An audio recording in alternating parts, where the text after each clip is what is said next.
Hi hello నమస్తే అండి, ఎలా ఉన్నారు? నేను మీ ఆశ. రాజమండ్రి రుచులకు స్వాగతం అండి. నా వీడియోలన్నీ మీరు చూస్తున్నందుకు, ఫాలో అవుతున్నందుకు చాలా చాలా థ్యాంక్స్ అండి. నా ఛానల్ ఫస్ట్ నా యూట్యూబ్ ఛానల్ని సబ్స్క్రైబ్ చేసుకోండి, వీడియోలు ఫాలో అవ్వండి. మీకు ఏదైనా కావాలి, వంట తెలియని వంట ఉంటే నాకు పెట్టండి మీ కమెంట్స్లో, నేను చేసి చూపిస్తాను. పీతలతో దమ్ పీస్ అడిగారు ఒకళ్ళు, చేస్తాను, నా వీడియోలు చేసి చూపిస్తాను. పీతలతో దమ్ బిర్యానీ చేయమన్నారు, చేస్తాను, త్వరలోనే వస్తుంది ఆ వీడియో. మీకు ఇంకా ఏమైనా కావాలంటే మీ కమెంట్స్లో చెప్పండి, నాకు నేను చేసి నా వీడియోలో పెడతాను. ఫాలో అవ్వండి ప్లీజ్. ఈరోజు మనం చేయబోయే వంట ఏంటంటే ఎగ్ చికెన్ బిర్యానీ అండి, ఫ్రైడ్. ట్రై చేయండి మీరు ఇంట్లో, చాలా బాగుంటుంది. ప్లెయిన్ రైస్ చాలా బాగుంటుంది. పిల్లల క్యారేజీకి, మీరు ఆఫీస్కి వెళ్ళాలని క్యారేజీకి 5 నిమిషాల్లో తయారైపోతుంది. మామూలుగా రైస్ వండేసుకుని దాన్ని బాగా చల్లారనివ్వాలి, వేడి మీద చేయలేము మనం. ముందు రైస్ వండుకుని దాన్ని చల్లారి పెట్టుకోండి. రైస్ వండేసి ఉడికిపోయిన తర్వాత ఒక 10 నిమిషాల తర్వాత ఈ ప్రాసెస్ మొదలు పెట్టుకుంటే 5 నిమిషాల్లో అయిపోతుంది మీకు ఇది.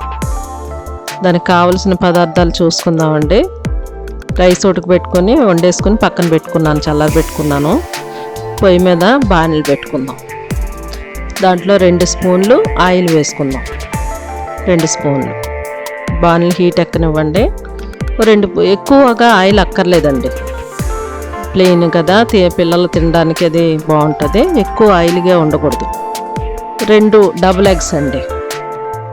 మీకు డబుల్ ఎగ్స్ దొరకకపోతే 4 గుడ్లు వేసుకోండి. 1/2 కేజీ బియ్యం తీసుకున్నాను, రైసు 2 డబుల్ ఎగ్స్ వేసుకున్నాను. 4 గుడ్లు వేసుకుంటే సరిపోద్ది మీకు డబుల్ ఎగ్స్ దొరకకపోతే. దాన్ని కొంచెం దగ్గరికి అయ్యే వరకు, ఎర్రగా ఏమి ఆగక్కర్లేదండి, బాగా కలిపేసేయండి. ఉట్టిదే, అందులో ఉప్పు కానీ కారం కానీ ఏం అవసరం లేదు. ఉట్టిదే బాగా కలబెట్టండి.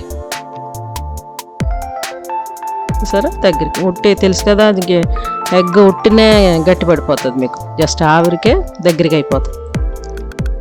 తీసేసేయండి. ఒక గిన్నెలోకి తీసుకుని సిమ్లో పెట్టుకోండి, మంట హైలో వద్దు. గిన్నె మందం గిన్నె పెట్టుకున్నాం కాబట్టి మనకు త్వరగా అయిపోతుంది. పెద్ద గిన్నెలు వాడండి, మందం గిన్నెలు వాడండి, మీకు గ్యాస్ కలిసి వస్తుంది, త్వరగా అయిపోతుంది వంట, ఫ్రీగా ఉంటుంది, టేస్టీగా కూడా ఉంటుంది. పెద్ద గిన్నెలో వండినప్పుడు ఎప్పుడూ టేస్టీగా ఉంటుంది, ఇరికిరికి గిన్నెల్లో కాకుండా. ఒక 2 స్పూన్లు నెయ్యి వేసుకుందామండి. 2 స్పూన్లు సరిపోతుంది, ఎక్కువ అక్కర్లేదు. పచ్చిమిర్చి అండి, ఒక 10 వరకు తీసుకున్నాను, చిన్న ముక్కలుగా కట్ చేసి పెట్టుకోండి. పచ్చిమిర్చి వేసుకుందాం. అదే కారం, ఇంక మనం కారం వేయం, మసాలాలు కూడా వేయం, పచ్చిమిర్చితోనే కేవలం. చిన్న చిన్న ముక్కలు కట్ చేసుకోండి, అన్నంలో కలిసిపోయేలాగా. చూసారా, వాటిని ఎర్రగా యాగనివ్వండి, బాగా పచ్చి లేకుండా బాగా యాగాలి. రైస్కి అదే కారం పట్టుకుంటుంది, ఇంక మనం దాంట్లో ఏం వేయం, ఓన్లీ పచ్చిమిరపకాయలు ఘాటే. ఒకవేళ మీరు కారం ఎక్కువ తినలేనంటే తగ్గించుకోండి. మేము కారం తింటాం కాబట్టి 10 వేసాను. మీరు ఎక్కువ కారం ఘాటుగా వద్దనుకుంటే ఎక్కువ పచ్చిమిర్చి తగ్గించుకోండి, సరిపోతుంది. అది బాగా యాగనివ్వండి, పచ్చిమిర్చి పచ్చి లేకుండా యాగనివ్వండి. కొంచెం జీరా పొడి, అరుగుదల బాగుంటుందండి పిల్లలకి, మనకి మంచి జీరా వాడండి, ఎక్కువ మంచిది హెల్త్కి. 1/2 స్పూన్ వేసాను, కొంచెం చిటికెడు. వేగిపోయినాయండి, బాగా వేగింది, పచ్చి లేకుండా. ఉల్లిపాయలు చిన్న ముక్కలు కట్ చేసుకున్నాను, 1 కప్పు. 2 ఉల్లిపాయలు అయితే చాలు, ఎక్కువ అక్కర్లేదు. చిన్న ముక్కలు, పెరుగు చట్నీ కట్ చేసుకుంటాం కదా మనం, అలాగా త్వరగానే అయిపోతుంది. ఒక చిటికెడు సాల్ట్ వేసుకుందాం, సాల్ట్ వేసుకుంటే త్వరగా ఉడికిపోతాయి ఉల్లిపాయలు. ఒక 5 నిమిషాల్లో మీకు ఈ రైస్ తయారైపోద్దండి, ఎక్కువ టైం పట్టదు.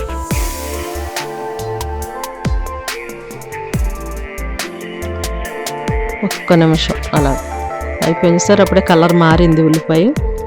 ఒక్కసారి అలా మూత పెట్టుకుని 1 నిమిషం తర్వాత తీస్తే అయిపోతుంది, ఉల్లిపాయ వేగిపోతుంది.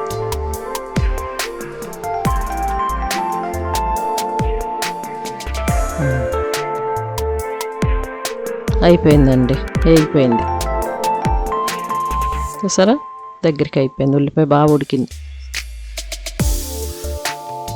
చికెన్, అల్లం వెల్లుల్లి కారం ఉప్పు పసుపు వేసి కొంచెం ఒక 5 నిమిషాలు ఉడకబెట్టి తీసానండి. దాంట్లో స్కిన్ కానీ బోన్ కానీ లేకుండా చిన్న చిన్న ముక్కలు తీసుకుని ఒక కప్పులో వేసుకుని, ఒక కప్పుడు చిన్న చిన్న ముక్కలండి, రైస్లో కలిసిపోవాలి. చిన్న చిన్న ముక్కలుగా చేసుకుని దాంట్లో వేసి వేగిపోయినాయి కూడా వేగిపోయినాయి. ఆల్రెడీ ముక్కలకి ఉప్పు కారం ఉంది కాబట్టి ఇంక మనం ఏమి దాంట్లో వేయక్కర్లేదు. ఎగ్ తీసాం కదండి, అది కూడా వేసేసుకుందాం. అయిపోయింది. అది కూడా వేసేసుకుని ఒక్క నిమిషం అలా వేయించుకుంటే రెడీ అయిపోయింది. ఇక రైస్ వేసుకోవడమే మనం. సరే, కొంచెం కలుపుకొని సాల్ట్, అన్నం వేసుకుంటాం కదా, మరి అన్నానికి సరిపడా సాల్ట్ ఇప్పుడే వేసుకుందాం. బాగా కలిపండి. బాగా కలిపెట్టి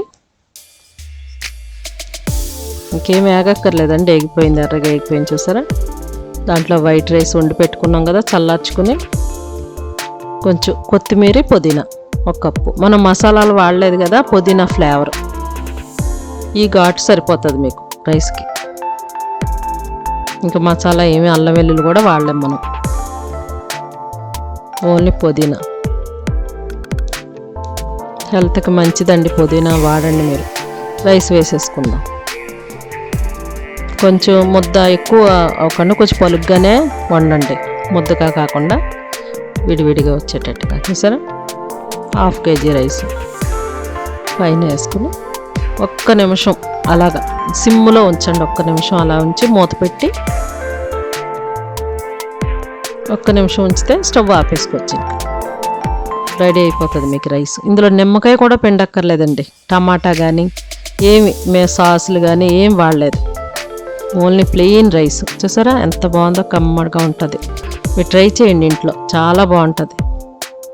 బాయిల్డ్ ఎగ్ కానీ లేకపోతే చికెన్ ఫ్రై పీస్ కానీ ఏదైనా ఉంటే పెట్టుకోండి, లేదంటే ఉట్టిది కూడా తినొచ్చు. ఇంక దీంట్లో కర్రీ కానీ పెరుగు చట్నీ ఏం అవసరం లేదు, ఉట్టిదే బాగుంటుంది. మసాలా ఘాటు ఉండదు, ఏం ఉండదు. స్టవ్ ఆపేసుకుందాం, బౌల్కి తీసుకుందాం. మీరు ఇంట్లో ట్రై చేయండి, టేస్ట్ చేయండి, మీ కమెంట్స్లో నాకు పెట్టండి. దీనికి ఇంట్లో చికెన్ ఉంటే నేను చికెన్ జాయింట్ ఫ్రై చేశానండి. ఆ జాయింట్ ఫ్రై నంచుకొని రైస్ తింటే చాలా చాలా చాలా బాగుంటుంది. వేడి వేడిగా chicken egg dum biryani ready. Taste చేయండి, మీ కమెంట్స్లో నాకు తెలియజేయండి ప్లీజ్. Thank you.